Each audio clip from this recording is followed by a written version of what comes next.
I'm on move like a speedway. So fast, could you believe it? Jumped on the school on the first day. My teacher look at money. I'm a top of my city garment. After my legs, I was balling on the Sunday. Oh, put it up on the Sunday. Oh, love, my God said, she know this team and one day. Oh, love, I'm not they play. Sula Mankini, they play. Meba, they play. Dropped up the Rolls Royce, they play. Soon I go wake up in the Bugatti, they play. Ikele bitches, ikele bitches. I'm on move like a speedway. So far they couldn't believe it. Ikele bitches, ikele bitches. I'm on move like a speedway. So far they couldn't believe it. Too many mileage. Man never sleep but like 9 days. Don't they find me? Don't they find me? If not find me, then they fly me. Yes, guys, thank you. Like, subscribe, and share. Right, see the subscribe button right here. Remember to check this out. It's on Amazon.com. Hip hop and Igbo culture by yours faithfully, Martin Fine Speakers. All right, stick around. Ikele bitches, ikele bitches. I'm on move like a speedway. So far they couldn't believe it. Ikele bitches, ikele bitches. I'm on move like a speedway. So far they couldn't believe it.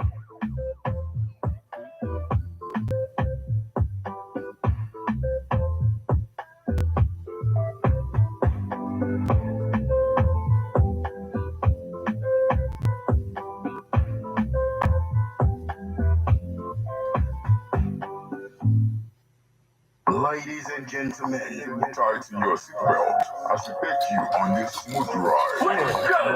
It's the morning drive on 103.5 Ebola DFM, keeping your morning engaging as we take you through the smoothest ride on radio from 7 a.m. to 9:30 a.m. Getting your morning inspired, be informed. Let's interact only on the morning drive. Make it a date with Martin Efanshuku, aka Meta, and Christy, aka Emenari, aka Classy. From Monday to Friday, from 7 a.m. to 9:30 a.m. on the morning drive. 103.5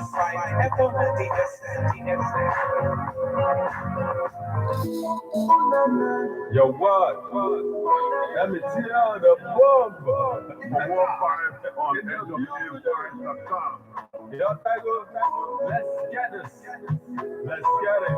Let me tell the bomb. Listen up. Kenya for Tokyo. Come on, get up front, please. Ikusi kobo pasaje one day iti anya makena boko yin jabo de ikano ya come what all is up. Get last time when my type was stop. Maganga kono kuli lepu na mona chimu so ke people and so job what was that no ne put the power ne si pele ye kuna no do ye kuna kana kwa mayor na sin na jene just sala just no paper letter. If I tell ke mama lita kwa ya pa ye go lita. Area hospital planning, so come here, Melissa, give me the nigga. You know what's up, bro? We're all having TNL the bomb. Let's get it. Every day, go out.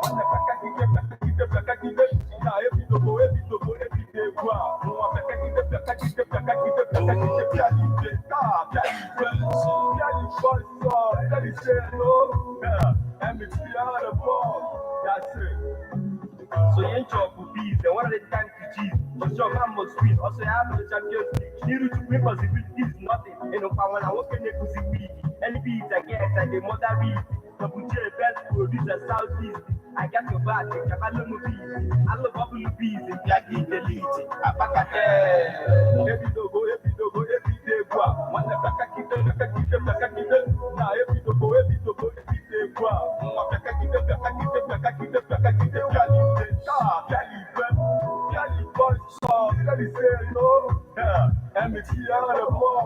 That's it. We are on the line. We are on the line.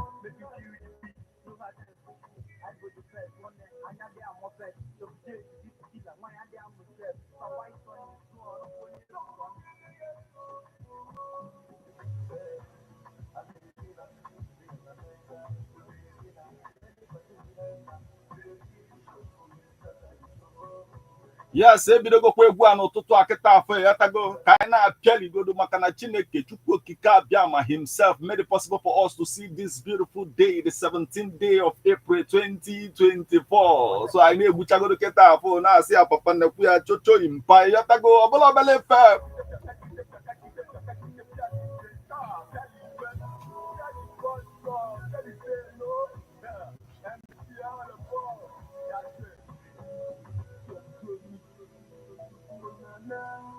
Yes, Olugo Koselu, Akoko Otikboju. A lot of things to talk about. No Toto Agodi. Yotago, na this particular edition, Kaisi Amabatagodo, a lady in standard. Yotago no Kuko, you see where no be. Sina Diega, Bolele, Yotago, Oya the educated. No, you go, Oya the young. A lot of things all go see I met on a very good day. Obona the man, you meet the criteria. Yet do. Mana jana bogo yotago anakato drop about the the standard. Also we kwa bena nke obi do na cancel kasi for the kasi yotago nke easy education now also can cancel why obigo do normal agbo ife nya ga go for the both of them. A lot of things. Akụkọ otikpoju. Ọkwano mu nwa ka na-akpọ metal. Yes, okwefu na ya to go down n'ụtụtụ aka sport zi aka o si ade mpianyarism before ho iberiberism. Ọ na-akpọ to go do n'ụtụtụ a. As we have a lot of people to celebrate, we'll get into all of that.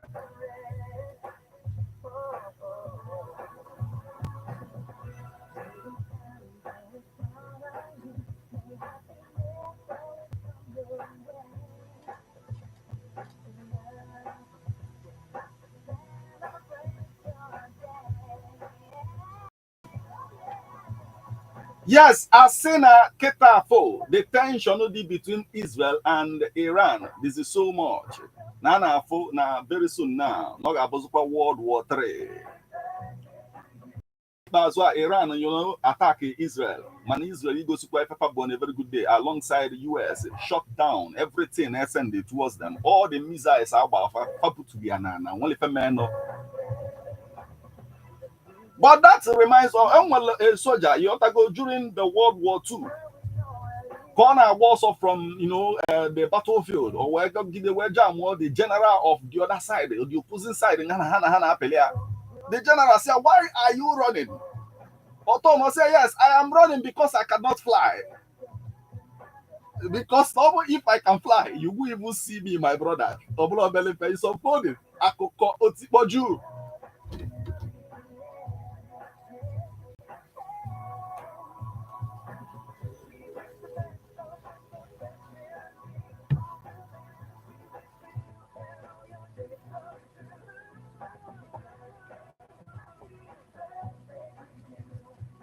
Yes, I want Ndika get celebrate and it's about time for you to get involved because this party right here is your party. Send SMS or WhatsApp messages with name and number of the person you want to celebrate. Now 08096661035. Try as much as possible to join us on Facebook as we are live at Ebona at 103.5 FM. Drop your comments on the comment section of the live video. And it is celebration galore up in here. Right about it for you to go only easy. I get celebrating no total. Where below the woman I'm as a Victoria Beckham, an English businesswoman, fashion designer, and singer. If you remember back in the days, on one group and about Spice Girl. Also in that group when I played Steve Wiki on a very good day. Before she became married to David Beckham. Victoria Beckham today. So I celebrate that she was born April 17th. 1974. I ask again. Happy birthday. Yes, it's unfolding right about it. Get involved. Let's celebrate you too.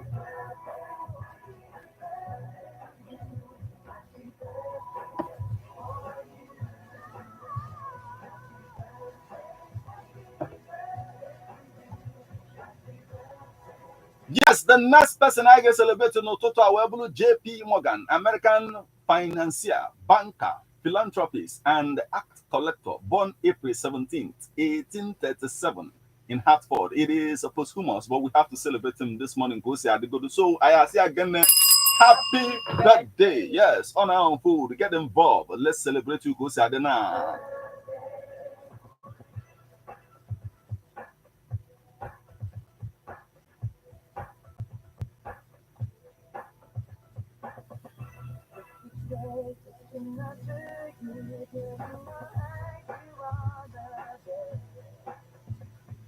And the next person actually celebrates Kita for Obona a conversant with the fight world. When I say the fight world, I mean the wrestling, boxing, all of those things, mixed martial arts and all of that.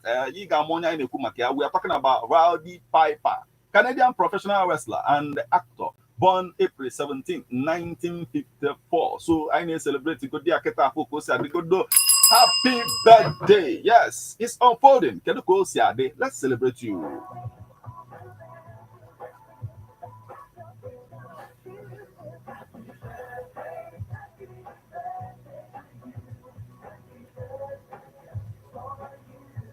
Yes, I got no buy na jam egwu on a very good day. The artist in a player beggu when I do how high or do how high and cause I see until I hit the sky. I know I in the Kumakiano to Red Man, go American recording artist, rapper, and actor. Born April 17, 1970. Yotago, so we celebrating this morning. Happy birthday. Yes. Odigo Koye said day. Yotago.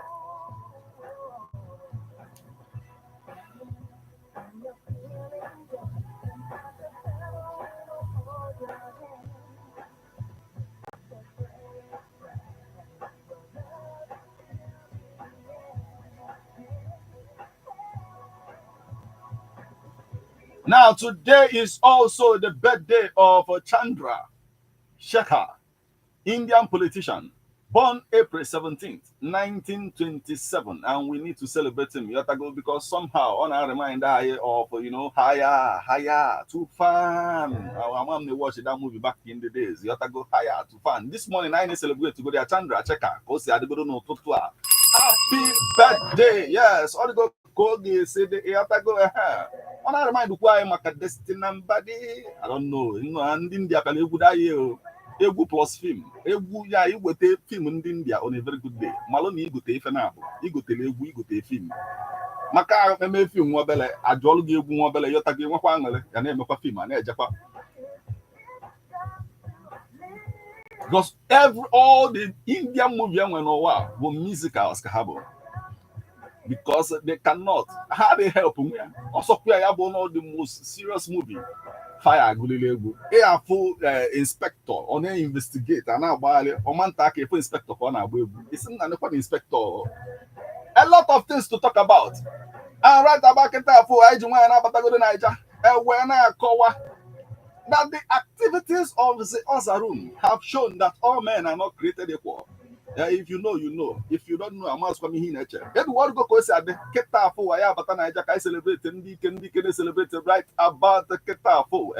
However, today with the birthday of Chikobi, Nigerian mathematician and Malam Maluno Anambra State Kobo, born April 17th, 1921. And I say again, happy birthday. Yes. Oh, you might go Sadi, get involved.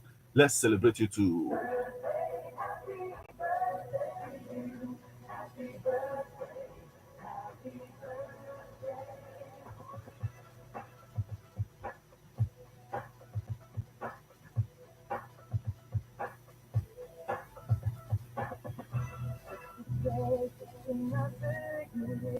Today is also the birthday of Uche Ogbodo, Nigerian actress, Federal Girls Ledger. You have to go on that day, that year, Nsoka Kusi had to go on a very good day.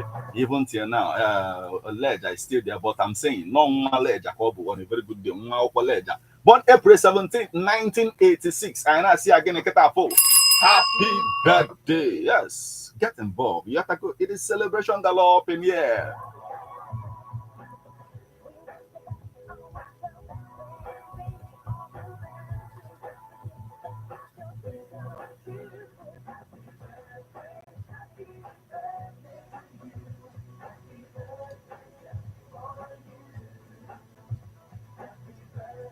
Today is also the birthday of Abiola Odejide, Nigerian academic.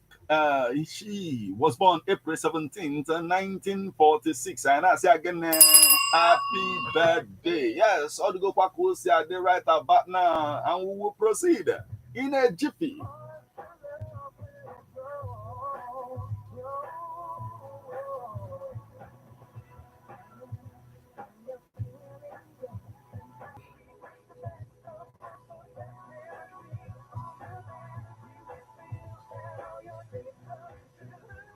Yes, Bible na akọwa na onye ezi omume ada anwụkwa na anwụ. Onye bụ na anyị ga-pay attention to the way we pay attention to what cultism is doing to our society today. Kedu ka esi wee wepụ ihe niile a? Education onye ahụ ga-echange the entire thing. A ga-ama ka esi mee ka anyị promote ego akwụkwọ around us, and no ya mere anyị ji wee nwe akwụkwọ a na-akpọ hip hop and Igbo culture by yours faithfully Martin Ifeanyi Chukwuekezie. Check it out, it's on Amazon.com. Yesterday we were chilling with all, you know, like most of journalism we follow in Anambra State. Vanguard was there, Punch was there, you know, most of the, you know, newspapers we follow on a very good day, we are there. Like Our Nation, Yotago, a lot of things. Mellow yesterday. But we'll get into all of that. As we proceed to give you what you need, satisfaction, guaranteed. Let's get ready to rumble. Akụkọ otikpọkịrịkpọ na nke ikpeazụ a yotago.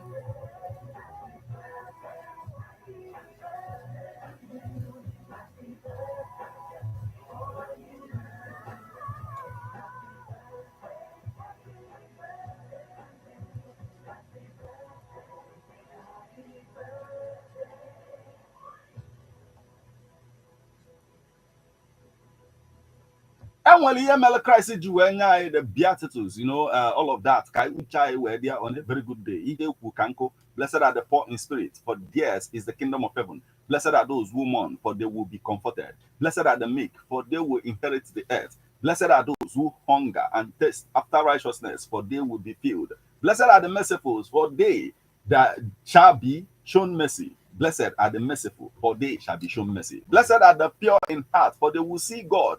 Blessed are the peacemakers, for they will be called the sons of God. Blessed are those who are persecuted because of righteousness, for theirs is the kingdom of heaven. Blessed are you when people insult you, persecute you, and falsely say all kinds of evil against you because of me. Rejoice and be glad, because great is your reward in heaven. Yotago. Nimi yenina, from ebe say blessed are the pompous, for ihe no law, nothing, no meek. That's why we must appreciate that character of being a meek person. Karlena has weakness. Our society now, you know, to appreciate those things instead of appreciate a lot of things. I will be maybe see around us. A lot of things I go makano totoa. Akoko oti poju. Yotago nki bazwa is godobuna. EFCC kowalo na hano na mata. I am a Haji Bugodu, the man of the risky. Apple Jane caught on a very good day. The honor what I sing so dually at the 10 chapter.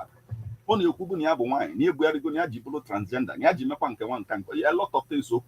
And I caught to Kadulia, Cadon Yebo, or send Yabumoke Bicon. Manamatana miabu based on the fact na use our naira anyhow. Only could say use Yabefa. Nepali guy anyhow, just like that. EFCC will see a Biakan. He then a call to Kawa. Akowasigo enye go dia sentence 6 months so eje kwago dia EFCC no do kwa na court ebe a na-ekwukwa na ndị celebrities ni na uchu unu dia na aga eme mata aga eme on invite a lot of things o na-ekwu maka onye ọbụla nwere video ebe ọ na ya sasi ego on social media gbabakwa uche gị ya EFCC is coming and onye nke ha jidezi kịta afọ wee bụrụ you know Cubana chief priest ka ha nwere yotago because then we asikwa videos na indict ya ebe ọ na-aya ego on a very good day. Nke izi ha jidego aka bụ nke ebe ọ nọ na-aya ego na Eko Hotel na Lagos. Wepụta dị mata kịta afọ today fakpu ya jekọt. Ka ọ kọwa onwe ọfụma why o eji na ya kwụsị ego Nigeria just like that. Na-emebisi ego anyị na-disrespect dị ego ọ ihe EFCC na-akọwa. Nwanne m nwaanyị kedu ihe ị nwere ikwu na nke a na-achụgharị ndị celebrities ka anyị wee na-aga n'iru?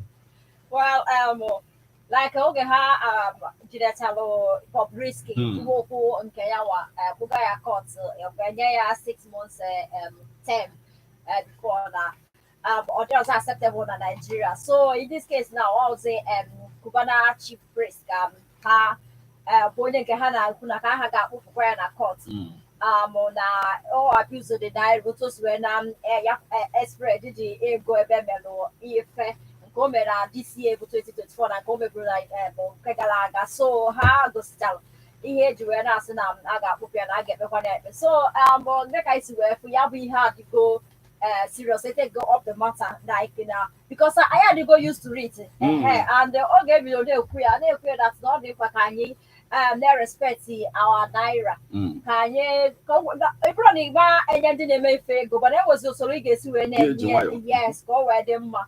So and kita take go up. I think everybody like I be very careful because now EFCC have to go out for it and they want to go court. So as the time goes, Amaro also swear Gabu Ipen Kenyawa as Bobrisky and go and Dovido go yes, it's up the thing. Anyway, all the go coincidence at the time, I do want to acquire na Sina Isbafia or Pascal Okechukwu, Kubana chief priest. I will say you are is expected to be arraigned today. Today, Kaya Opia Court. As now three charges of filed by EFCC on April. EFCC prosecutor Rotimi Oyedepo, a senior advocate of Nigeria, who filed the charges, accused Okechukwu of tampering with 500 naira notes during various social events. Yatago uche onye ọbụla ga-adịkwa ya kịta for maka on a very good day. Gbanwee ego ochie gị, ego dọkara adọka. Ọnwara nke anyị na-alọ uche gị dị ya jụọ ya ese n'oge. See my brother CBN amakwana ịnọ. Ịnata gị ego on a very good day. Iwele wee na-ejekwu ndị na-eme ife afọ m on a video, you know, somebody just tụọ down ozugbo welu ego nya ọkpụrụkpụ ego otu a wele anya the celebrant n'aka ozugbo na-achọ ka ọ tawa the celebrant dodi adodo si aka ebe ị na-ejezi anya esego foto ka ife na-emezi na inye m ego dị otu a ị na-acha ka ị naghị just like that. A lot of things to talk about n'ụtụtụ agụrụ yotago ịbatazie igwe anyị filo n'ihe niile aka osi ahụ food right about now.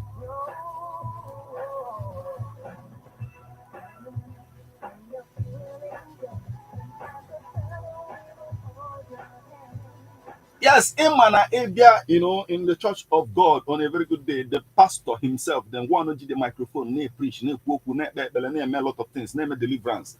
But, you know, the vessel of God do not a minister to the people. In Azayana Koko, when the choristers on a very good day, those people are very minister to God himself. So everybody will all have on a very good day. When men of God, they recognize some of these things. But the good thing, Bunanki Baza, and will Oka recognize a mellow a pastor, not the ono Kajue will, you know, yeah, Ndini in our law no Nokia, Monday Ocha, Monday Fire. Everybody once then I lose your weekend on Oka, you have to go ahead, a Wolomoto Nepa. Everybody at the Pasamote, Telegozimoto, when you're going to name one no Oka. Ebiazie n'ụlọ ụka onwe ka esi alụsị ọrụ ike ada agbazi anya ọrụ nya ada agbazi anya ozi inwe ike na-emegoro semester ụzọ jee dị ozi gwa pastọ ịfụ na onye ada try akụkọ otu ikpọju ọbụla obelefe nekwa ka ihe niile asị wee mee on a very good day. Pastor Emmanuel Anifio ihe akpọrọ ya portal ndị bụ dedicated workers n'ụlọ ụka ya 4 of them wee welu moto bless good fa you have to go ahead. Bless only open a pastor on a very good day.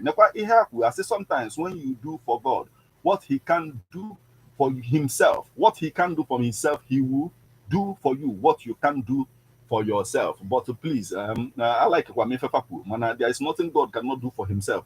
Our God is where the handicap. My sister, because him on a very good day. I am a pastor mellow of ma. Because now one is also open a queer kuna or tell the motor about no lozubo.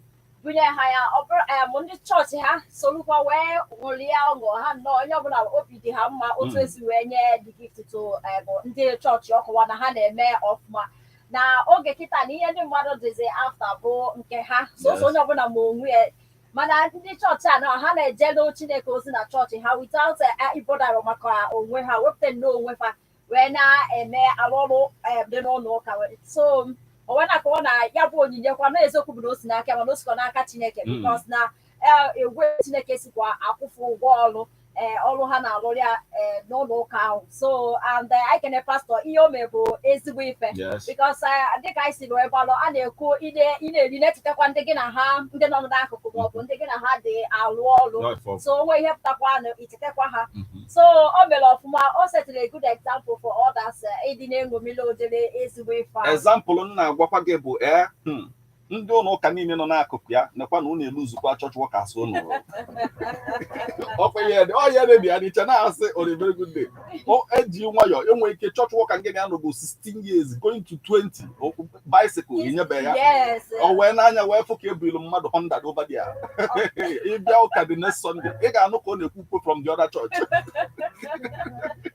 ọ dịgo ka o si adị ịbata n'ụtụtụ anyị gwa anyị filo n'ihe niile a ka o si unfold right about now.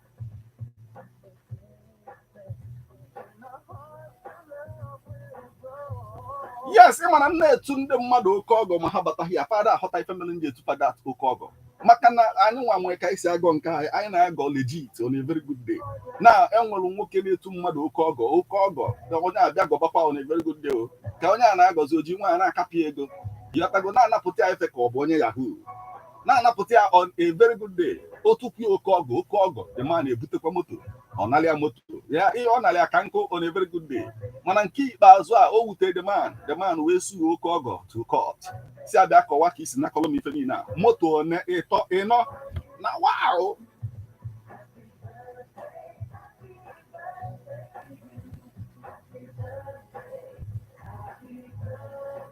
Yes, neka the matters were in a court to get for a prosecution witness that goes by the name Gaffa.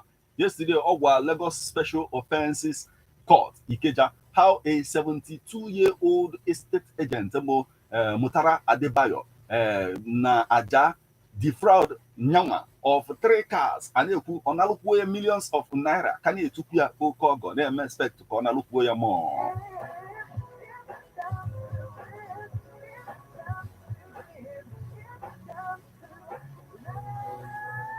As I'm talking to you, EFCC, so we're not on this matter, and Ketafo. Now, the witness who testified in an ongoing fraud trial of Adebayo before Justice Mojisola Dada said the money was paid to him and his representatives, led in evidence by counsel to the Economic and Financial Crimes Commission, Babangida Isha. The witness said he met the defendant, who is also his father-in-law, 11 years ago. Adebayo, who is facing 3 counts charge filed against him by the EFCC, was arraigned on January 24th for allegedly obtaining money by false pretext. The anti-graft agency had alleged that the defendant, with an intent of defraud, obtained the sum of 4.5 million naira from Ademolake by falsely informing him that the payment was for 3 plots of land at Ogumbo, Aja area of Lagos State, a presentation he knew to be false. Manoji anapụta ego oke ọgọ ego and ịmago na ihe mere the man ji wee trọst owo wepụta ego na very good day bugodo na nyanwa n'ọgọ na-agwụ ya ihe tago man trọst ozi ọgọ ya o were ego nye n'ọgọ mana emesizi ọ chọpụta na anaghị adịrọ into existence. Nwanne m nwaanyị biko ka ihe nwee kwa ndị a maka ihe niile. Let's go on please. Efro na ọgọ fa nwere otu o si wee dị na ọ bụrụ otu o kwesịrị isi wee dị because na onye nke a na-agwa trọst na oge ya na-emebi n'ebe ọ bụ oge ya o wee nyecha ya ụdịrị ego ahụ with hope na ọ ga-eme dị ka ha si wee kwu efuza na ọ ga-emere ụzọ otu o si wee kwu instead of ya ọkwa na ịgasị ka ya gaa ka ha ga-anụba ọgụ ma ọ bụ mere ka dịrọ mmụọ sị ka a ga kọt ka ekwuo nke bụ eziokwu n'okwu ahụ ka e wee setụlụọ ya ebe ahụ. So na ọ ga-abịakwanụ ka ọ bịa za ọnụ ya na ya bụ ikpe a na-ekpe ya na ọ nakọchala ọgọ ya ego ihe moto esef mana ọ dịrọ mma ọ bụrụ taa ka ihe kwesịrị isi wee dị dịka anyị si ekwu ebe a na-asị na ọgọ bụ ụzọ ọgọ bụ chi onye ọgọ bụ chi onye kedu ị na-anakọrịzi ihe just like that ị na-emekwa ọgọ gị nwa wayo taa ọ dịrọ nụ mma na nso na ọ kwesịrị ka o si taa wee dị oge ụfọdụ ka anyị dị na anyụkwu ka elitecha damasị na enwere boundary ebe ị kwesịrị ịkwụsị onye abụọ ọgọ gị so na ime ụda ji fanwa adịrọ mma. A na-ekwukwa ọgọ na-alụkwala anọdụ ego ọzọ na-alụ 5.5 million again. A na-ekwu na ọ na-alụkwala 5.5 million ọ na-alụkwa 100 Accord 2006 model yotago nke a egoli ya 9 million naira ihe ọ narụli ya narị Toyota Camry 2005 model ọ na-ajụzi ka ezi gị febefa kedu ịdị ọgọ ọ na-agọzi efe a ọ ya mere o ji nwaanyị wee sị bịa na kọt ọgọ bịaba na kọt ọ sị ilotezi ọnọ mụ na ga-agba ozi ọgọ ke ka esikpọrọ m jebe kọt mana kịta a na-ekpe ya bụ ife ma ndị ọgọ ngọkọ ha ncha niile nọ na kọt as I'm talking to you now. Akụkọ otu ikpoju ịbata n'ụtụtụ a gwa ife ilo n'ihe niile a ọ bụrụ na iso wee na-agọkọ ọgọdọ side kedu ife ị ga-eme in this matter? Let's hear from you n'ụtụtụ a gụrụ mgbe time olu.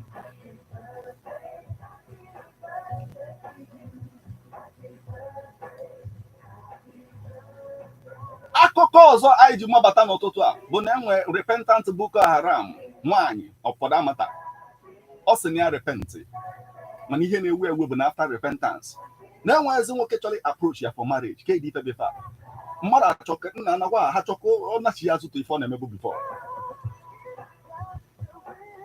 A lot of people na-atụ egwu na ha mekata approach this woman enwe ike ịnabụọla one night ịtete n'ụtụtụ ọ bụ na ọbọmbụ dị n'aka gị ọ bụ na eke gị bọmbụ n'aka ka nna agwa gị. So the woman na-asị hie after ka ya repent sị ka ndị akala obi o nwere onye chọrọ i-propose since afọ ọpụ na hapụ n'ụkpọ repent.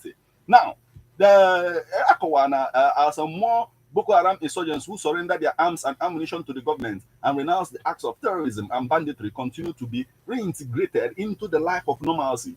There are big concerns that the females among them are increasingly finding it difficult to get male spouses. My sister, Opolos concern. What again with that concern before repentia? Or repentia, the concern amount to poor.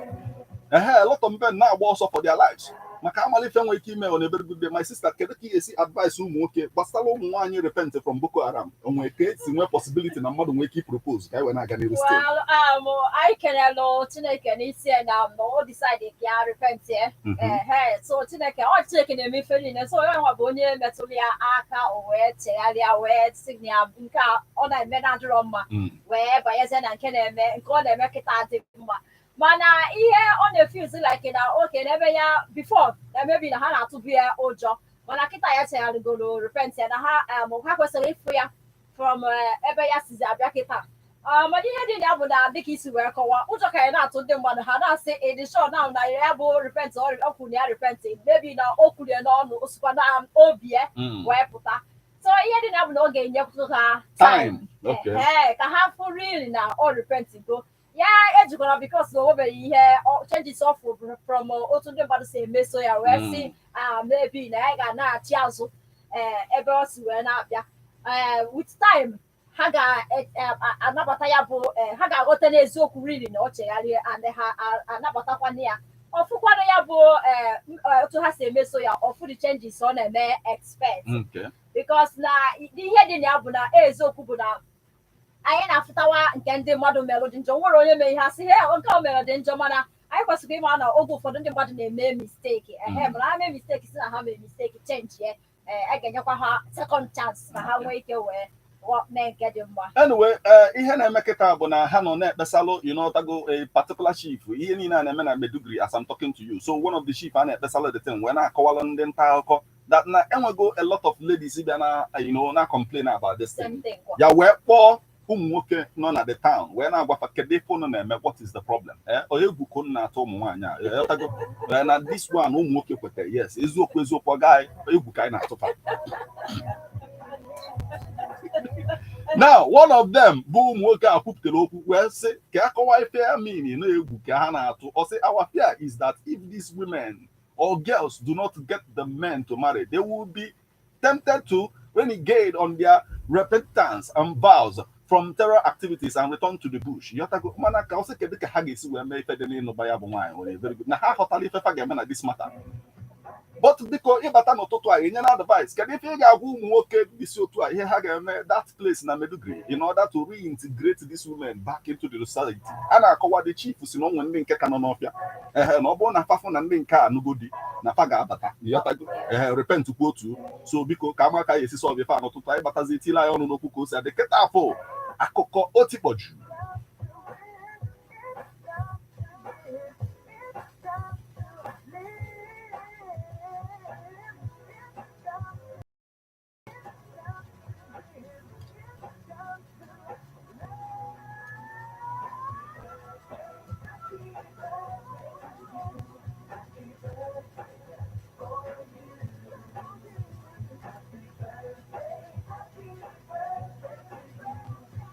Yes, on air born at the 103.5 FM. Kino when again to birthday splash. Go say on food. Go to this morning. I now go to one Jalai Ozi. I am actually continue on this particular edition of birthday splash. Born at the 103.5 FM. Stick around with us. Carry my matter for your head. Oh yes. it is a birthday celebration. Come and celebrate with us as we celebrate with Ambassador Joy Obioma Okonkwo, Ada Julius Okonkwo, as she turns 80 years. Date, Saturday, 20th April 2024. Time, 12 noon. Thanksgiving service at All Saints Anglican Church, Ugolobibi. Reception is same venue. For more information, contact 070-621-11142. Signed, Matron Mrs. Ngozi Clement Duku. Happy birthday, Ambassador Joy Obioma Okonkwo.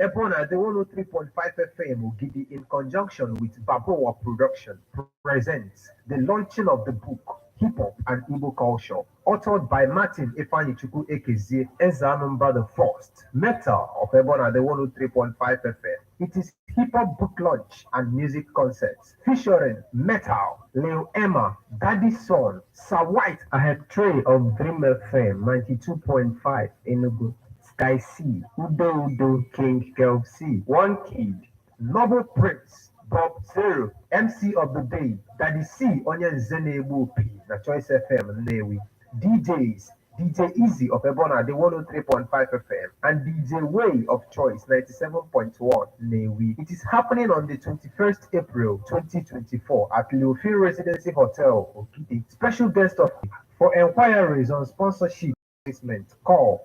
080-3916-7049 or you WhatsApp 080-6579-6599. There will also be a press conference on Tuesday, 16th day of April 2024 by 1 p.m.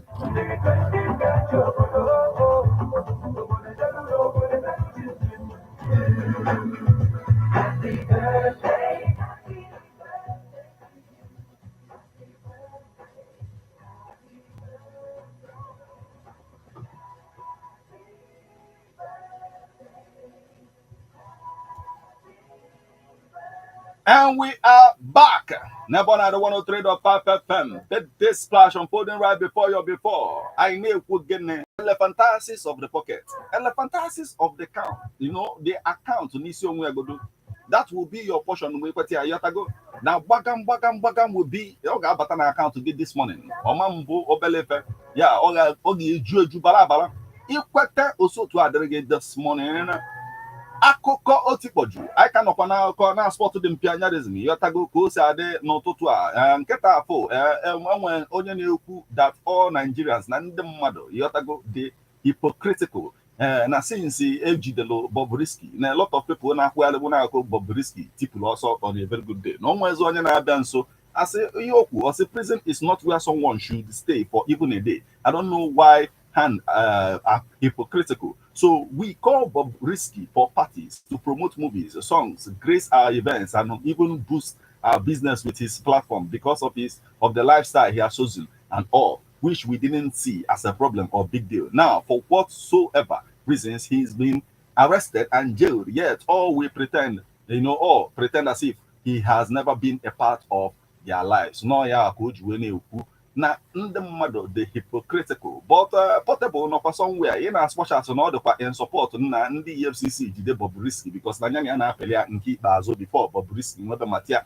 ọ na-asịkwazi EFCC biko fagbagharịa because na ejidere ya na vidio ebe ọ na-espray kwa ego nke etu yotago ọ sị I didn't deface the naira. I helped a lot of people na ya help for buying spray for the naira yotago na ya deface ya because malifeme ọ sị after God na government to please forgive me if you have videos of me spraying money.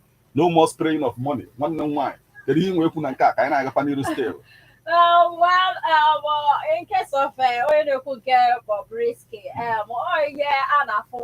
go for the because I know get on a fair road is nobody can your real friend. And overall, here in a daily game, you're going to see everywhere now as an able friend. Yes, so here in Abuna, Bobrisky get the opportunity where Malo. And they will really gas support here. So I'm gonna get the baboon in the zoo. comfortable. Yes. Okay. Iwe fu ihe na dị na ihe ya na oge niile ọ na-ekwu ya na Bobrisky na-enwe okwu ọ na-ekwu ga enyere ya award and everything. So abịa were da eso okwu. So oge ọ na-akụkọ n'oge asị enyelu Bobrisky ya gawa gasa for because of ihe o mere naira. Nya wekwa olukwe disemego gekwa na spread mana ya na akụwa na nke ya dị iche. Na ya na help enyamaka ka ya na help ndị mmadụ na ọ bụrụ no just ga we show off. And na ya na ha dị happy. EFCC na government ha dize maka ka ha gbaghalụ ya maka na ya na-eme nke dị mma even though na ọ na-eme n'ụzọ na-adịrọ mma. So ka ha gbaghalụ ya so ya bụ ihe dị na the whole thing because now dịka isi okwu over the prophet in as far on your camera, kind of give us somehow. Now, ABC will never have mistake. So, all go coincident, a button to try till I on no apple. Get a classic Gacola one, Kaiwana Capaniru still classic. Okay, so I whatever a man now appreciate his younger brother. So, all I call that now be Obodo go with family when they send the low 1 year okay ego ka oluolia ono very end also. So I went after some time I decided to come back and oh god that I went up that really that's na ono 1 year okay lolia gafelo ihe na expect. Wow. So he was so impressed. So when I said now a younger brother now 1 year okay after I even Wunye the man on Kesi abroad in San Diego was so impressed. Now one day try and I expect the kind of owner the end also all over how we post there when I appreciate it. Man, if I get on Nigeria comment. No, come Nigeria. Oh, can I point out look? Or Panagana comment. Yes, Nagana comment. Because some of them just casting but as a Pelebazi, the guy see a tan on with men and Kanka. You at the end there will be a Nollywood movie, which I only open at this year. Oh, you know, all of us as a fan of the guy, my love, my on Nigeria, even political parties get meeting the guy, and I say, my go see register with us. I got as only way integrity because Batana party, and the mother of integrity. Akoko oti boju.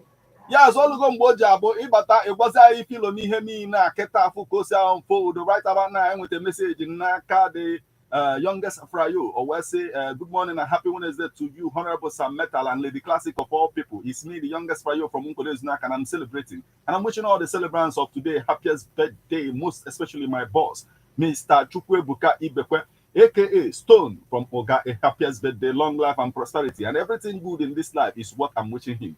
I pray for God. I pray that God will answer all his secret prayers and more bagam to his account in Jesus' name. Amen. Yes, bagam in his account. I never seen a chineke get with the need there. Namezu, Naha Jesus. Amen. Yeah, sorry, go said the one. At the same time, I want a message in Naka. This one is coming from, I think it's coming from Valentine and then from Mpo, and it says the pastor who offered the cars to such some of the church members did a good thing. It is a challenge to other pastors who think only men of God made to be gifted. And he says, please ring for the pastor. He did well. And he says, and for a young lady who claimed to be repentant Boko Haram, I'm afraid she might have hidden agenda. As for me, if repentant Boko Haram ladies are only women in the world, I will enroll on monastery school because life is a paramount important. You know, no, I am behind. Many age one bana monastery. And right back it up for the number you call and then you become part of the conversation remains 07034 459334 07045592210. Let's hear from you right about now. Hello. Hey, in the word, no. Hey, my brother, no.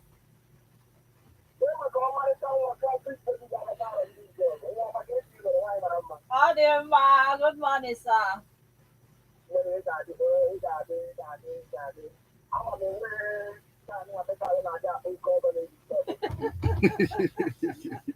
Oh, man, all the Congo was only disturb back it out.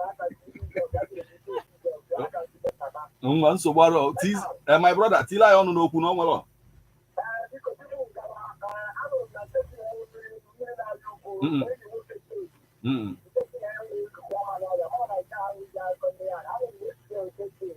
Yeah, okay.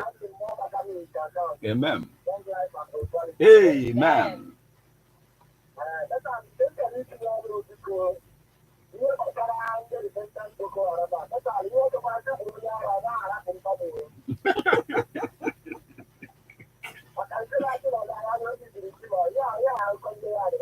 So ị na-akọwa no ọ chaghaligo mana ụmụ ebe a na-enweta bọmbụ.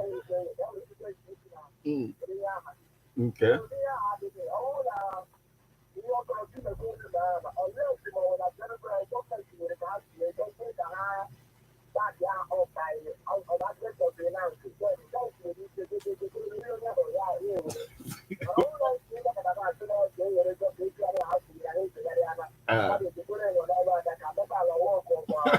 Okay, so well, my brother Dalo, thank you so much for joining us this morning. Okay, yeah, Dalo.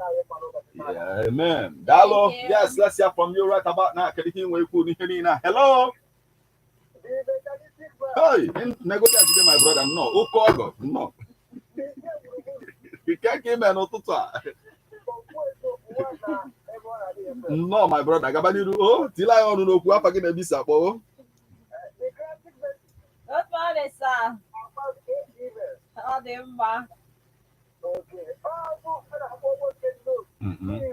Yes. Yes. My brother.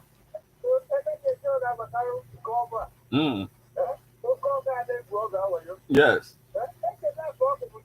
Oh, young man.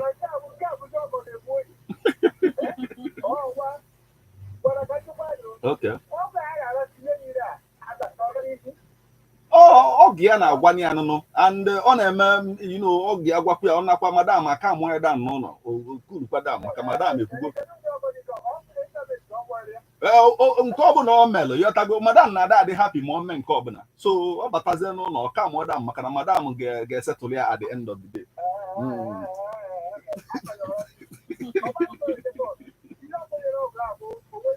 Okay. Okay. So na akpa gị ya cha.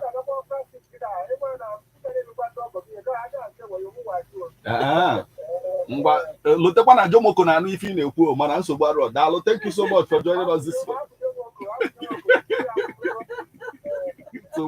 Daalụ, thank you so much for joining us this morning. Okogo. Yes, let's hear from you right about it. Hello. Hello. Yes, good morning. Good morning. Welcome. Hello. Onye ka ikene afa gị na-ebisi akpa my brother. Oh. Hi, network go ya. My brother, bano network ah, yotago yelo me asolia ka igeri e batakwa again. Let's hear from you right about now. Hello. Yes, good morning my brother. Keke me n'ụtụtụ a. Da nwanne m na-ejiri ogodu. Nke afọ ndị ebe mgbu. I am not going to get my brother. Good morning, sir.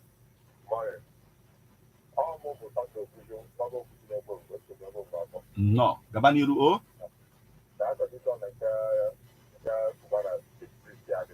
Yes.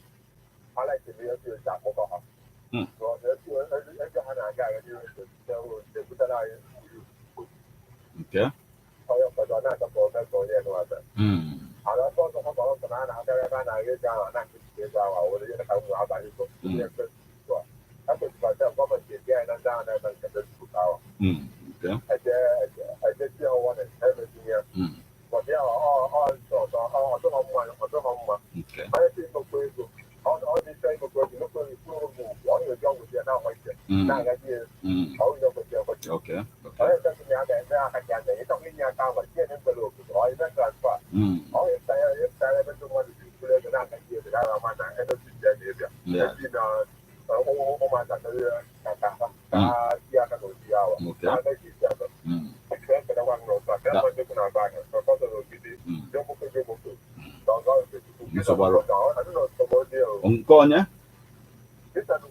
Okay, very soon we'll hear from him. But thank you so much for joining us this morning.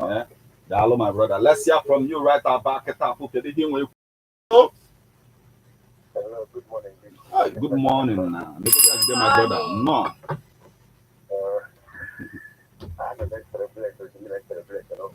Yes. Amen.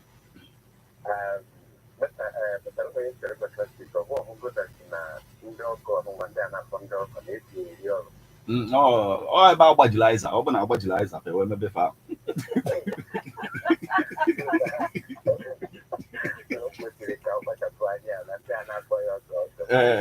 It's a war. Just Lutelo Hanez are forgetting this about Kitty.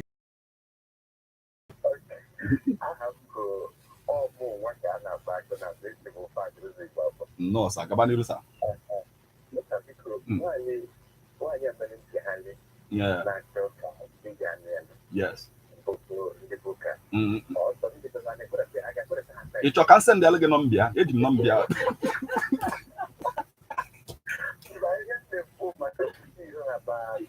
Okay, Macandela, okay, dog, I guess. Okay. But it drop a guitar. If I got one, no classic.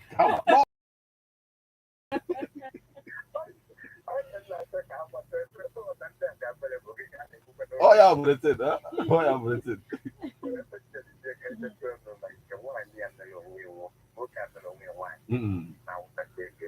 Yes.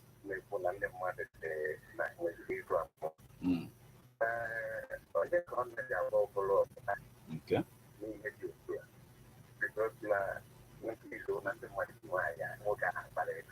Yes.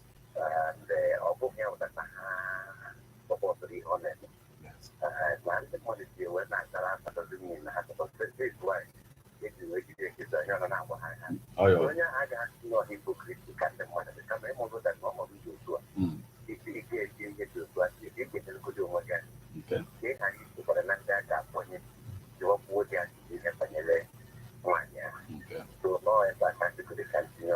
Okay. Thank you so much. Hello. Thank you. Yes, let's hear from you right about it. Hello. Hello, sir. Good morning. Sister Keke Meno Tutua. Good morning. We thank the Lord.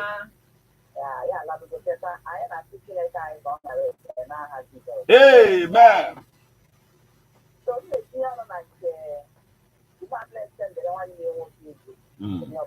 Yes, man, it was Panam check and call the bell and we put no more my boy to put better the bell, not better like that, and better bell. Nobody had to my sister. I didn't know where I did. Hello. Hi, network. Network organ, my sister, Nacha Tanazo, Kaina Gekalia, Noga Mapanuma. Let's hear from you right about now. Can you put in here? Hello. Hey, my brother. Mom, no money and about justice.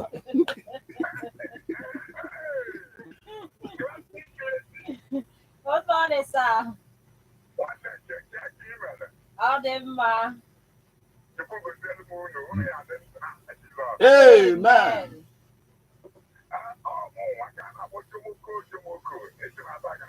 Nobody has to be my brother. Gabani, oh.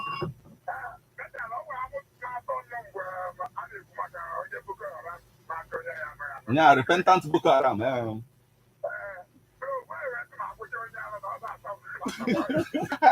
Oh, when I'm like a Karachi Amutu.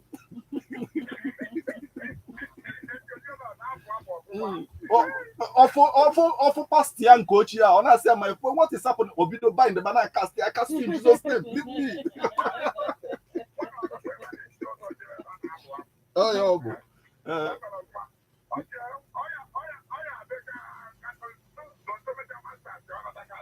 So what? That guy is 1 year old. My Ghana, where? Yes, on Ghana. Well, one thing you know, one year, 1 year, not go down. So don't know the way it's not here to go. 1 year, we live down here, we live down there. Yes. So that's an outcome. Not here when that guy actually, not talking to them. Why I'm not. Yes. So not to buy the line. If you know the Africa, I buy. But I didn't go to the beginning of the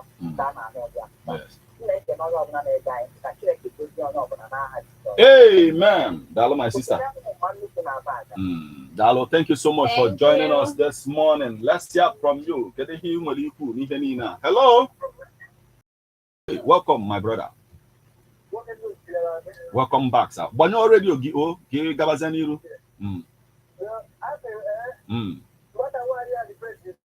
Yes. Okay. Okay.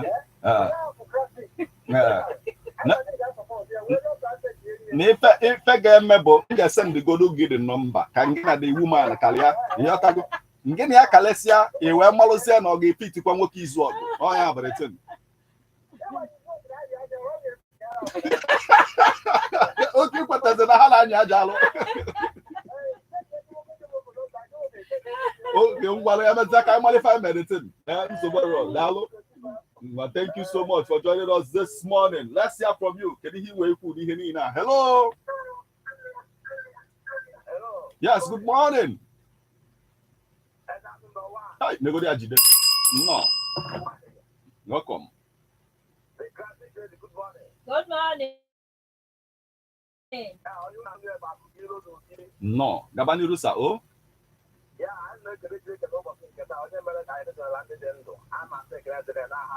Amen.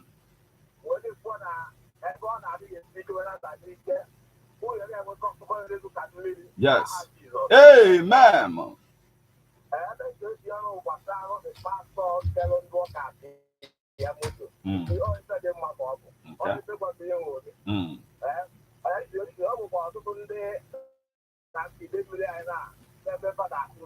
Okay. Okay.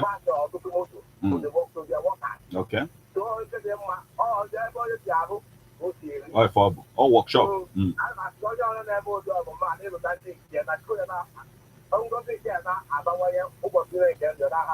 Amen.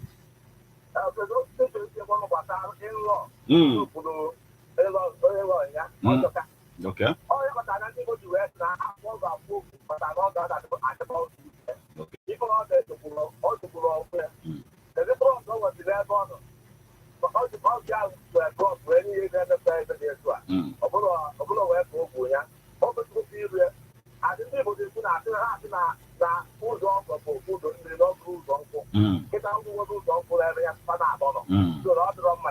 Yes.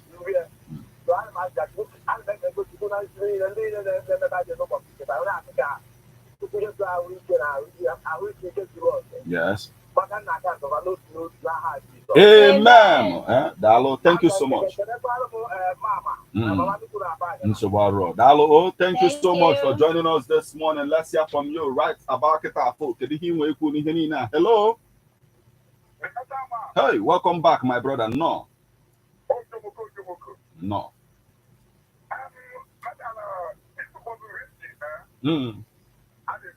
Yes.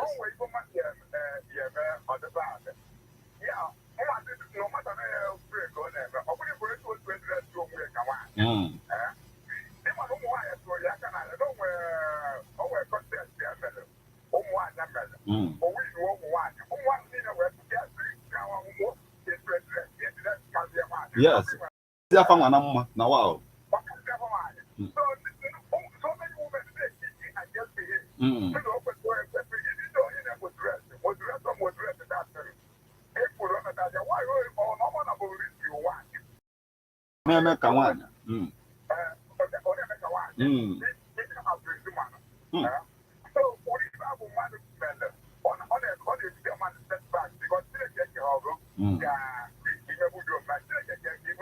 Yes.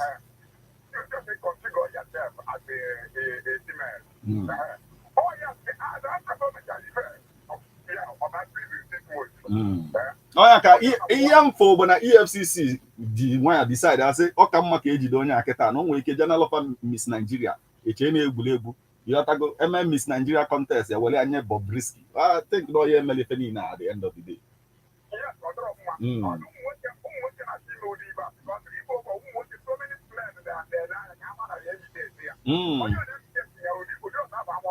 No, Dalo, my brother, thank you so much for joining us this morning again. Yotago, because a lot of people on individual business. On your portal, anyway,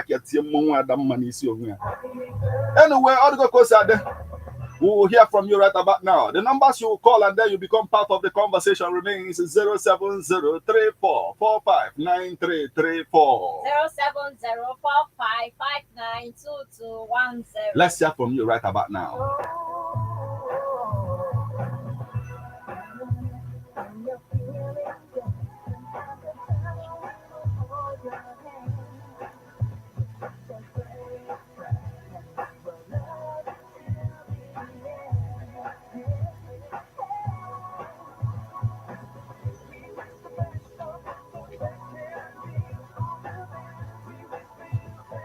Yes, let's hear from you. Can you hear me? Hello. Yes, good morning, my brother. We thank the Lord. Banyola radio, banyo the radio. Banyo the radio. Kai when I hear the of ma. Banyo gear. Banyo the funny, my brother. Banyo gear. Banyo gear kita. Okay, Mbakabaniru. Apa gini bisa boy Kabaniru brother. Apa depan? Ese ezo bingu abiko Kabaniru.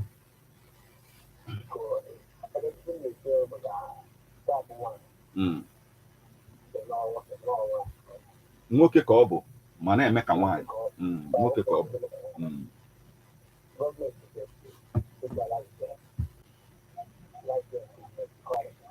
Anyway, ihe ada na nke a ịghọtago anything about cross-dressing na na constitution Nigeria. So the only way is where kpee ikpe na nke a bụ na ọ bụrụ na ọ dị na constitution Nigeria ewejide na nke a mana nke ejidegodola kịta bụ ị na-emebi naira our naira ịghọtago otu o si wee na-eme ihe dị na ya na-abụgasị ya n'ụlọ data ọnya ka ejijide ọ na-asa bụ 6 months ya kịta afọ.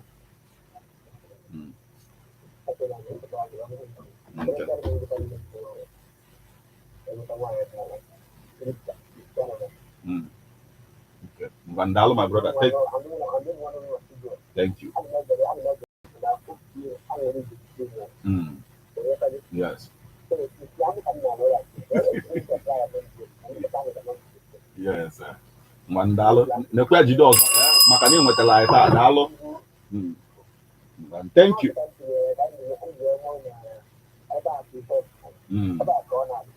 Yes, Dalo. Dalo. So thank you for your program. Yeah, thank you, my brother. Dalo. Thank you, Dalo. Yes, let's hear from you.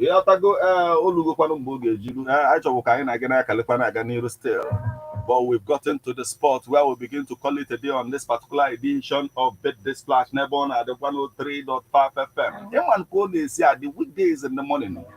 We here now spotted them pianism before you debatism on a very good day.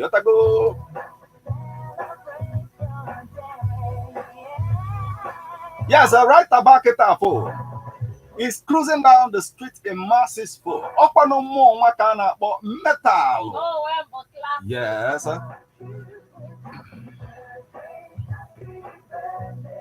Omanta kaketa for chaka ge bulo che we here now. Kwaki kosi adini mi kosi na. So stick around with everyone at the 103.5 FM. A lot is coming your way on this platform. Beautiful things. Yata be from on a very good day. Meet again. I never better ni signas na chineke ga no elogi hoboniti la kata bezbuti pe chuku ga gozi na Jesus. Amen. Till we meet again. Shalom.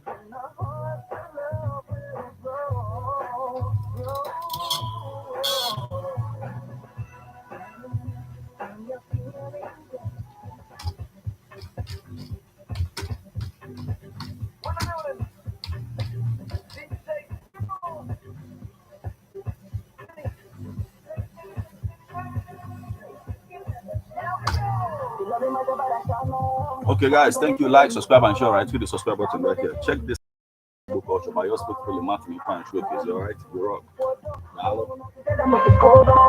Some to the thing, cover me. Some to the thing, cover me. Imagination, you can never ever be like this.